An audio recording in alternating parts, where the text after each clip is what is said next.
Welcome to you friends, Step for Special. Today in this video we will discuss paper 12 content and methodology of teaching social science. Unit 1.1 Introduction to social science. So let's start. For more special education video, please like, share and subscribe Step for Special. Thank you friends. Unit 1st Introduction to Social Science and Maxim Methods of Teaching Social Science. आइए इसके बारे में जानते हैं. Introduction to social science. Social science है क्या, वो सब इसके अंदर हम जानेंगे.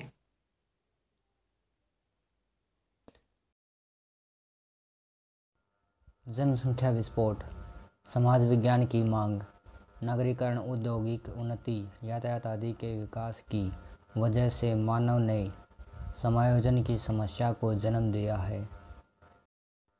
मानव समाज में हुए सामाजिक परिवर्तनों को समझने, उसके साथ तालमेल स्थापित करने के लिए शिक्षा एक महत्वपूर्ण साधन है. सामाजिक विज्ञान शिक्षा का एक ब्रिज है जो कि सोसाइटी और समाज के लोगों के संबंध का अध्ययन करता है. अब यहाँ पर बताया गया है कि जो सोसाइटी है उसके रिलेशनशिप, जो उसमें रहने वाले लोग हैं उनके बारे में जानने के लिए जो मेथड का यूज़ किया जाता है, जिस टर्म्स का यूज़ किया जाता है उसको कहते हैं सोशल साइंस. ये यहाँ पर बताने की कोशिश की गई है. आइए इसमें आगे जानते हैं. Social science is the scientific study of human society and social relationship.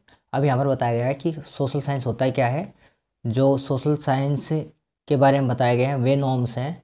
Human society के बारे में साइंटिफिक तरीके से उसको स्टडी करने का जो रिलेशनशिप है, जो प्रोसेस है, उसको सोशल साइंस कहा जाता है. आइए इसको हिंदी में समझ लेते हैं. मानव समाज और सामाजिक संबंधों के वैज्ञानिक अध्ययन को सामाजिक विज्ञान कहा जाता है. सामाजिक विज्ञान को हम शिक्षा के उस विषय के रूप में भी परिभाषित कर सकते हैं जो मानव व्यवहार और समाज का अध्ययन करे.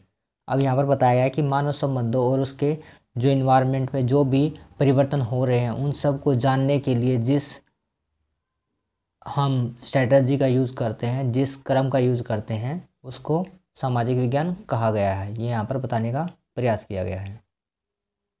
सोशल साइंस और सोशल स्टडी. आइए इसके बारे में जानते हैं कि दोनों में डिफरेंस क्या है और ये किस प्रकार एक दूसरे से भिन्न है. मानव ज्ञान के अनेक वर्गीकरण किए गए हैं. फर्स्ट दिया गया है इसमें नेचुरल साइंस, सेकंड दिया गया है सोशल साइंस. ये दोनों साइंस किस प्रकार से हमें एजुकेशन देती है उन सब के बारे में जानते हैं. अब यहाँ पर दिया गया है नेचुरल साइंस. नेचुरल साइंस के तहत भौतिक विज्ञान, रासायनिक शास्त्र, खगोल विज्ञान, जीव विज्ञान और भूविज्ञान के बारे में हम जानते हैं. ये सभी नेचुरल साइंस के लिए यूज़ किए जाते हैं. आइए अगर जानते हैं सामाजिक विज्ञान. वह शास्त्र है जो मानव का एक दूसरे से तथा प्राकृतिक वातावरण से संबंधित संबंधों का अध्ययन करता है. सोशल साइंस को दो भागों में बांटा गया है.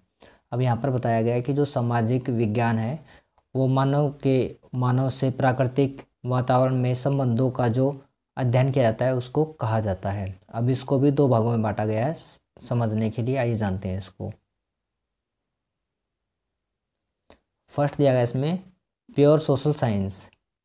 आइए इसके बारे में जानते हैं. इसके तहत पॉलिटिकल साइंस, सोशियोलॉजी, पेनोलॉजी, एंथ्रोपोलॉजी इत्यादि आते हैं. सेकंड दिया गया है सेमी सोशल साइंस. इसमें ethics, education, psychology, social psychology इत्यादि आते हैं. अब यहाँ पर बताया गया है इन दोनों के बारे में अलग अलग करके कि किस प्रकार से दोनों डिफरेंट हैं. आइए अब जानते हैं difference between social science and social study. और किस प्रकार से जो सामाजिक विज्ञान है और सामाजिक शिक्षा है एक दूसरे से भिन्न है उनके बारे में जानते हैं.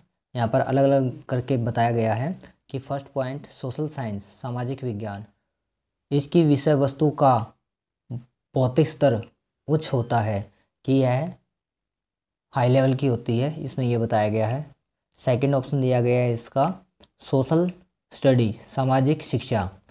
इसका फर्स्ट ऑप्शन दिया गया है सामाजिक अध्ययन में निहित विषय वस्तु का भौतिक स्तर सामाजिक विज्ञान की अपेक्षा निम्न होता है। यहाँ पर बताया गया कि जो सामाजिक विज्ञान का स्तर है वो सामाजिक शिक्षा से बड़ा है। यहाँ पर यह सब बताने का प्रयास किया गया है। अब यहाँ पर सेकंड ऑप्शन दिया गया है सामाजिक विज्ञान वयस्कों के लिए है और सामाजिक शिक्षा में बताया गया सामाजिक अध्ययन विद्यालयों के बालकों के लिए है।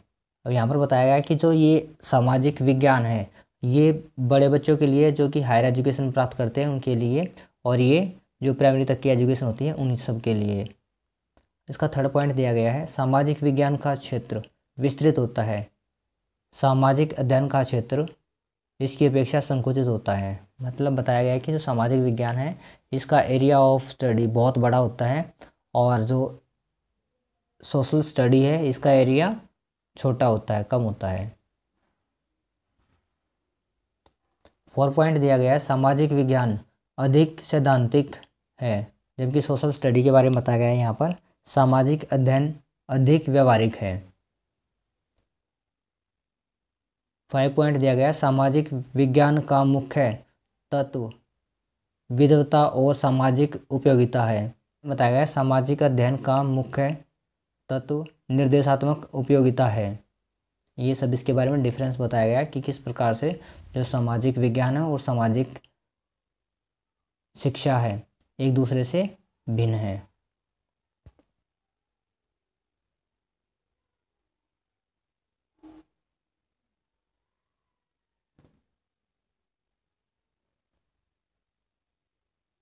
वेस्ली ने इन दोनों के बीच अंतर करते हुए बताया है कि सामाजिक विज्ञान तथा सामाजिक अध्ययन दोनों मानवीय संबंधों की विवेचना करते हैं, परंतु सामाजिक विज्ञान प्रौढ़ावस्था तथा सामाजिक अध्ययन बालकों के स्तर पर है। अतः यह स्पष्ट करता है कि सामाजिक अध्ययन मूल रूप से सामाजिक विज्ञान से ही अपने विषय वस्तु प्राप्त करता है। अब यहाँ पर बताया गया है कि जो सामाजिक अध्ययन है उसमें से ही जो सामाजिक विज्ञान है वो अपने सपोर्टिव पॉइंट्स लेता है, क्योंकि जो सामाजिक अध्ययन है वो बालकों के लिए है और जो सामाजिक विज्ञान है वो बड़े बच्चों के लिए है, हायर एजुकेशन जो प्राप्त करते हैं उन सब के लिए। की जो 6 क्लास के बाद हम जैसे क्लास में देखते हैं वो सब के सब सामाजिक विज्ञान होती है, और प्राइमरी तक जैसे 5th क्लास से नीचे नीचे होता है वो सामाजिक अध्ययन के रूप में हम सिलेबस को पढ़ते हैं। और उसको हम इन्वायरमेंटल साइंस भी कहते हैं और इसको हम सोशल साइंस के नाम से जानते हैं। जो 6 क्लास के बाद होती है सोशल साइंस और 5th क्लास तक होती है इन्वायरमेंटल साइंस या सामाजिक अध्ययन, ये सब कहा जाता है। इस वीडियो के लिए अपना वैल्यूएबल फीडबैक और लाइक ज़रूर करें। Thank you. 1.2 history of social study, इसके बारे में जानते हैं। इस विषय को प्रारंभ करने का श्रेय संयुक्त राष्ट्र अमेरिका को जाता है। अब इसमें बताया गया कि जो सोशल स्टडी है इसको संयुक्त राष्ट्र अमेरिका ने स्टार्ट किया है एजुकेशन के क्षेत्र में। बताया गया प्रारंभ में सामाजिक अध्ययन विषयों के उन समूह को नाम दिया गया जिनमें इतिहास, अर्थशास्त्र और राजनीतिक शास्त्र। अब इसमें बताया गया कि पहले जो सामाजिक अध्ययन है उसमें इन 3 क्राइटेरिया को इंक्लूड किया गया था। पहले इतिहास, अर्थशास्त्र और राजनीतिक शास्त्र। राजनीतिक शास्त्र हम कहते हैं पॉलिटिकल साइंस को, और जो हिस्ट्री कहते हैं वो तो इतिहास है ही। अर्थशास्त्र होता है इकोनॉमिक्स। इन सब को सामाजिक अध्ययन के रूप में पढ़ा जाता था, यहाँ पर ये बताया गया है। यह नामकरण 1892 में किया गया। अब इसका जो सामाजिक स्टडी है, जो सामाजिक अध्ययन है, इसका जो नाम रखा गया था ये 1892 में किया गया था। बाद में इस समूह में समाजशास्त्र को और जोड़ा गया, लेकिन इसे सरकारी मान्यता नहीं थी। 1916 में community of the social study of the national education association communication recognization of secondary education के प्रतिवेदन पर इस विषय को मान्यता मिली। सन 1921 में 1921 में नेशनल काउंसिल का गठन किया गया जो कि इस विषय के संबंध में विस्तृत अध्ययन किया। 1934 में सोशल स्टडी पर एक कमेटी गठित की गई जिसके अथक प्रयासों से सामाजिक अध्ययन एकीकृत रूप का विकास हुआ। अब इसमें बताया गया है कि किस किस प्रकार से सामाजिक अध्ययन का डेवलप हुआ और उसको सामाजिक अध्ययन का नाम दिया गया। ये सारी की सारी चीज़ें इसमें बताई गई। इसमें कुछ इंपॉर्टेंट डेट्स दे रखी हैं और कुछ नाम दे रखे हैं। ये सब बहुत इंपॉर्टेंट है, क्वेश्चन के दौरान लिखने में और ऑब्जेक्टिव क्वेश्चंस को फिल करने में बहुत हेल्प करते हैं। इनके ऊपर भी ध्यान। मोर एजुकेशनल वीडियो के लिए सब्सक्राइब करें step for special. Thank you.